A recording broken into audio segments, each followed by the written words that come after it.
Peace. What's good, guys? This your boy Uber Randy. And yes, I'm back with another one. I want y'all to hit and like and subscribe. Man, today, what I want to talk about is safety. That's right, safety. I want to know how many people on here has cameras in their vehicle. I will be the first to say I don't have one. But I'm definitely shopping around trying to find me a great camera, front and back recording.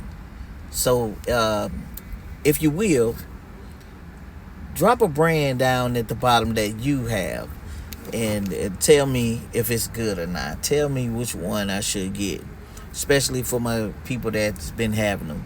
I just thought that it would just be invading people's privacy, and I didn't want to do that. I just wanted a natural experience from the passengers. But in today's time that we're in, man, safety is key. Not only could a camera, tone down a situation that might happen if you didn't have it. Sometimes having something like that will make people get a little act right, just knowing that they might be recorded. And not having it can kind of put a battery in the people's back, and that it's your word against theirs. So, but this was a fun couple. Nothing bad to say about them, other than on a typical day, you wouldn't typically run across a pinhead. And so, as you can see, this guy, like, full detail. Now, I saw the lady get in on the passenger side. Didn't really pay too much attention to the gentleman that walked around the back. I saw him walk around the back, but I didn't see that he had on a costume. Whereas you can see, surprise, surprise, this guy was like in full dress mode, including the young lady. She was definitely, as you can tell, the costumes was detailed. I can't pinpoint exactly which movie she's from, but I definitely seen this, and we definitely know the pinhead. Now, the reason why I'm talking about safety is because this young lady here is an Uber driver out of Florida, and it's her word against the passenger. And it just so happened she didn't have a camera, but now she having to rely on the passenger video to prove some of what she had going on. And what also works in her favor, that I think, is the fact that she is the one that's on the phone with 911. But needless to say, going this far to get someone out of your car when you have different tools that is offered in the app. If you are feeling unsafe, you can easily press the button to get the officer or some type of help your way. So,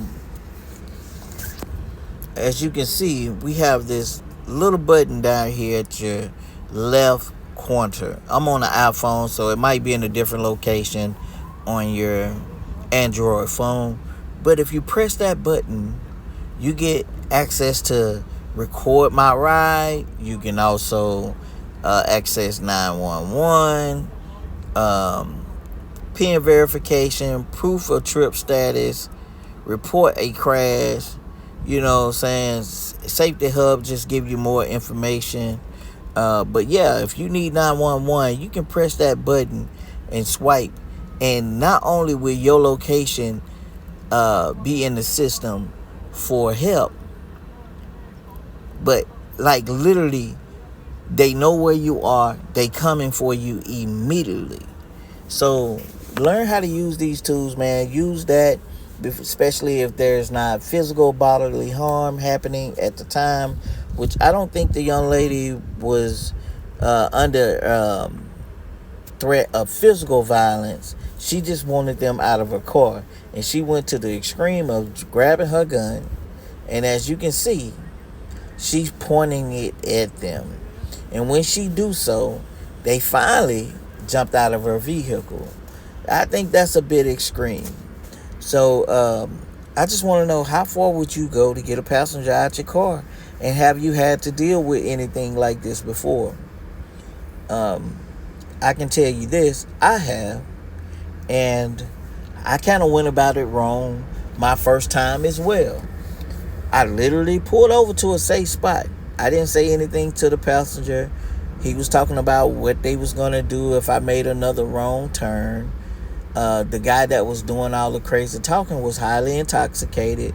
And the other passenger was like, don't worry about him. He's just babbling. But this guy is sitting directly behind me, and he's threatening to put his hands on me if I make another turn that he didn't say make. He wanted me to follow his direction instead of his friend's direction, or the direction that was in the GPS. So what I did was I pulled over, and I got out, and I grabbed the guy, and I pulled him out of my car. That was the wrong thing to do. Even though it sounds like I was justified, it was still the wrong thing to do. Pulling over, yes, but I should have hit the button in the app. I'm trying to think, was that even a thing at that time? But needless to say, I shouldn't have put my hands on him. I should have just reported it, which I did end up reporting the incident because I didn't want to be deactivated. And that's another thing too. If something happened with a passenger, don't go on to your next trip without sending in the complaint of what happened. Because if the passenger send in a complaint and you don't, you will get one chance from Uber or Lyft to respond.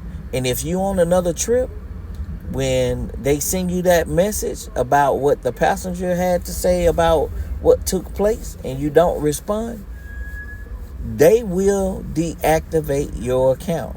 And it's going to take 3 to 5 business days, even if you go ahead and respond after that, for your app to be turned back on. So it's best if you go ahead and send in a complaint on what happened with the passenger versus letting the passenger send in a complaint first. So definitely do that. Please hit and like and subscribe. Stay tuned for the next video. Do not be this lady. We live in Texas. I know we're a gun-toting state. But man, if you itching to pull that thing, man, don't.